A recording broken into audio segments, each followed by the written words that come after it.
Good afternoon students. இன்னைக்கு நம்ம பார்க்க போற next topic relative velocity in 1 and 2 dimensional motion. இந்த டாபிக் நம்ம இடையில விட்டுட்டோம். ஸோ அந்த டாபிக் இன்னைக்கு பார்த்துடலாம். மீதி உள்ளதை நம்ம அந்த டாப்பிக்கோட நாளைக்கு கண்டினியூ பண்ணிக்கலாம்.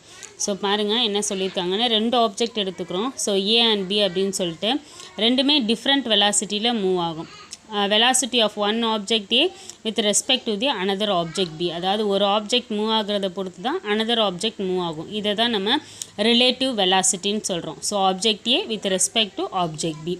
ஸோ இதில் 3 கேஸ் இருக்குது. ஸோ ஃபஸ்ட்டு கேஸ் பார்த்தீங்க அப்படின்னா ரெண்டு ஆப்ஜெக்ட்ஸ் எடுத்துக்கிறோம் ஏ அண்ட் பி அப்படின்னு சொல்லிட்டு ரெண்டுமே யூனிஃபார்ம் வெலாசிட்டியில் ஒரு இடத்துலேருந்து இன்னொரு இடத்துக்கு ஸ்ட்ரெயிட் ட்ராக்கில் சேம் டைரக்ஷனில் மூவ் ஆகும்.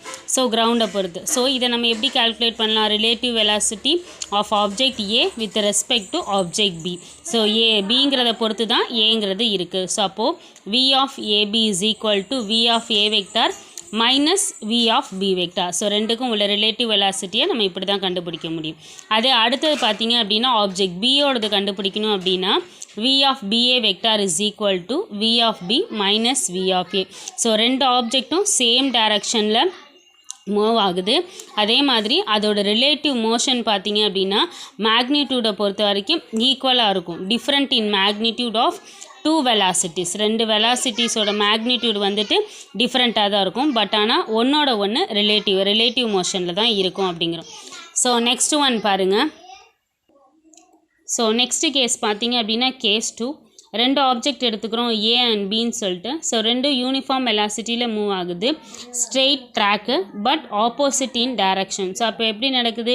விஏங்கிறது டுவர்ட்ஸ் ரைட் போகும். அதே விபிங்கிறது பார்த்தீங்க அப்படின்னா டுவர்ட்ஸ் ரைட் சைடு போகும். ஸோ இதோடது எப்படி எழுதுவோம் அப்படின்னா object A with respect to object B. So V of AB is equal to V of A minus into minus of V of B. So நம்ம அதில் பார்க்கும்போது என்ன சொன்னோம்? வி ஆஃப் ஏ மைனஸ் விபின்னு சொன்னோம். இதில் என்ன சொல்கிறோம்? V of A minus of V of B. ஏன் அப்படின்னா opposite direction. So minus into minus என்னவாயிடும்? ப்ளஸ் ஆகிடும். So VA vector plus VB vector. So இந்த ரிலேட்டிவ் ஆப்ஜெக்ட் அடுத்தது பியோடது கண்டுபிடிக்கணும் அப்படின்னா எப்படி கண்டுபிடிப்பீங்க? V of BA is equal to V of B minus V of A. So அப்போ பியோடது தானே மைனஸ் நமக்கு. அப்போ minus V of B minus V of A. So மைனஸை காமனாக வெளியில் எடுத்துட்டிங்க அப்படின்னா minus of V vector plus VB vector. So ரெண்டு ஆப்ஜெக்ட்டும் ஆப்போசிட் டைரக்ஷனில் மூவ் ஆகுது. அதோட மேக்னிடியூடு வந்துட்டு one over the other. But ஆனால் மேக்னிடியூடை பொறுத்த வரைக்கும் பார்த்தீங்க அப்படின்னா சேமாக இருக்கும். ஸோ ரெண்டுக்கும் உள்ள டிஃப்ரென்ஸ் உங்களுக்கு புரிஞ்சிருக்கும். ஸோ நெக்ஸ்ட் நம்ம பார்க்க போகிறது கேஸ் 3. ஸோ கேஸ் 3ல் என்ன பண்ண போகிறோம் அப்படின்னா இது வரைக்கும் நம்ம சேம் டைரக்ஷனில் போனால் எப்படி இருக்கும், ஆப்போசிட் டைரக்ஷனில் போனால் எப்படி இருக்குங்கிறத பார்த்தோம். ஸோ இப்போ நம்ம பார்க்க போகிறது அது ஒரு பர்டிகுலர் ஆங்கிளில் மூவ் ஆணுச்சு அப்படின்னா எப்படி இருக்குன்னு பார்க்க போகிறோம். So consider two velocities VA and VB. So அதோட ஆங்கிள் டீட்டாவோட டைரக்ஷனை நம்ம எடுத்துக்கிறோம். ஸோ ஏவோட ஃபஸ்ட்டு நோட் பண்ணும்போது எப்படி நோட் பண்ணுவீங்க? V of AB is equal to V vector minus VB vector. So magnitude and direction. So magnitude and direction நம்ம ஆல்ரெடி ஃபஸ்ட் லெசன்லேயே படிச்சிருக்கோம். என்ன பண்ணோம்னு சொன்னால் அந்த விஏ ப்ளஸ் விபிங்கிறத விஏ மைனஸ் விபிங்கிறத நம்ம என்ன பண்ணிக்கணும்? A plus B A minus B whole square ஃபார்முலாவில் எக்ஸ்பாண்ட் பண்ணிக்கிறோம். ஸோ அப்போ V of AB is equal to root of, இப்போ நம்ம ஏற்கனவே சொல்லியிருக்கோம் root of A plus B whole square அப்படிங்கிறது தான் மேக்னிடியூடோடது. ஸோ இப்போ எக்ஸ்பாண்ட் பண்ணுங்கள். Root of VA squared plus VB squared minus 2 VA VB cos theta. So இந்த tan பீட்டாவுக்கு நம்ம எடுத்துக்கலாமா? ஞாபகம் இருக்குங்களா? நம்ம ட்ரையாங்கிள் ஆஃப் அடிஷனில் படிச்சிருப்போம். ஸோ அப்போ tan beta is equal to B sin theta by A plus B cos theta. So இந்த இடத்துல நம்ம அந்த பிங்கிறத வெலாசிட்டி பியாக எடுத்துக்கிறோம். ஸோ அப்போ VB sine theta by VA minus VB cos theta. So beta is the angle between VAB vector and VB vector. So இதில் மொத்தம் பார்த்தீங்க அப்படின்னா ஒரு 4 கேசஸ் இருக்குது. ஸோ ஃபஸ்ட்டு கேஸ் என்னன்னு பாருங்கள். தீட்டாங்கிறது 0வாக இருந்துச்சு அப்படின்னா சேம் டைரக்ஷன். பட் ஆனால் ரெண்டுத்தோடதும் எப்படி இருக்கும் அப்படின்னா பேரலல் ஸ்ட்ரைட் லைன்ஸாக இருக்கும். ஸோ அதை எப்படி ரைட் பண்ணுவோம்? VAB is equal to VA minus VB. So அதே மாதிரி அடுத்த பாருங்கள் theta is equal to 180 degree. So opposite டைரக்ஷனாக இருக்குது. பட் ஆனால் இது எப்படி தான் இருக்கும்? பேரலல் ஸ்ட்ரெயிட் லைன் தான். ஸோ அப்போது VAB is equal to VA plus VB. So அதே மாதிரி அடுத்த பாருங்கள் சிமிலர்லி விபிஏவுக்கும் அதே தான். VB plus VA.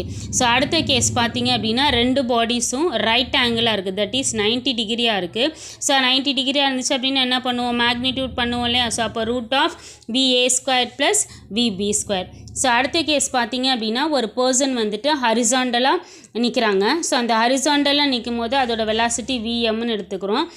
அந்த ரெயின்ஃபால் மேலேருந்து ரெயின் வந்துட்டு ஃபால் ஆகுது, அதை வந்துட்டு நம்ம வெர்டிக்கலாக எடுத்துகிட்டு அதோட வெலாசிட்டியை விஆர்ன்னு எடுத்துக்கிறோம். ஸோ அப்போது and umbrella is held to avoid the rain. So umbrella வந்துட்டு என்ன பண்ணுது, அந்த ரெயின் வந்துட்டு நம்ம மேலே படாமல் பாதுகாக்குது. ஸோ அப்போது அந்த பர்சனோட ரிலேட்டிவ், அந்த பர்சனுக்கும் அந்த ரெயினுக்கும் உள்ள ரிலேட்டிவ் வெலாசிட்டியை தான் நம்ம இங்கே பார்க்க போகிறோம். ஸோ அப்போ எப்படி எழுதலாம், ஸோ டயக்ராம் பார்த்திங்கனாலே தெரியும்.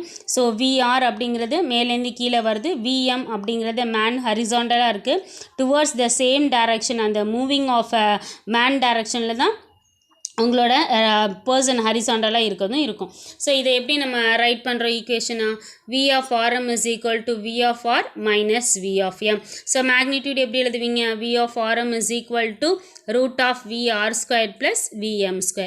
ஸோ இப்போ டீட்டாவுக்கு எழுதலாமா, அப்போ theta is equal to tan inverse of என்னது, V of M by V of R. Okay, so in order to save himself from the rain, he should hold an umbrella at an angle theta with the vertical. So அப்போ அந்த man வந்துட்டு அந்த மழை அவன் மேலே படாமல் இருக்கணும் அப்படின்னா ஒரு பர்டிகுலர் ஆங்கிள் தீட்டா ஆங்கிள் அந்த கொடையை பிடிச்சாங்கன்னா தான் அது என்ன பண்ணாது, அவங்க மேலே அந்த ரெயின்ஃபால் வந்துட்டு படாது. ஸோ கீழே டயக்ராமில் கொடுத்துருப்பாங்க. ஸோ ரெண்டு டயக்ராமுக்கும் உள்ள டிஃப்ரென்ஸை பாருங்கள், அப்போ தான் புரியும். ஓகேப்பா, ஏதாவது டவுட் இருந்துச்சுன்னா கேளுங்க, நான் டெஸ்ட்டோட கொஸ்டின்ஸை தனியாக அனுப்பிச்சுட்றேன். தேங்க்யூப்பா.